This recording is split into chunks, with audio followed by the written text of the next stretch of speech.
ঝরে পড়া স্বপ্ন, এক কমলা চাষির গল্প।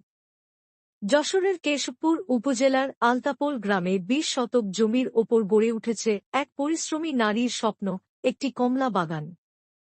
রুমা খাতুন নামের এই কৃষানী ৩ বছর আগে রোপণ করেছিলেন ৮০টি দার্জিলিং জাতের কমলা গাছ।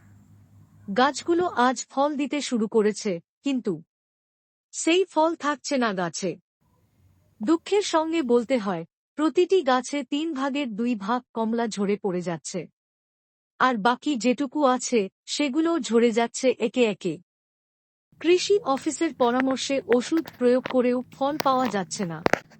আগের বছরও এমন হয়েছিল, প্রচণ্ড বৃষ্টিপাতের কারণে ঝরে পড়েছিল অসংখ্য লেবু। এই ফলের সঙ্গে ঝরে পড়ছে একজন নারীর স্বপ্ন, পরিশ্রম আর ভালোবাসা। আত্মিকভাবে ভেঙে পড়ছেন তিনি। যদি এমনি চলতে থাকে, কৃষি নয়, কষ্টই হবে তাঁর জীবনের পরিচয়।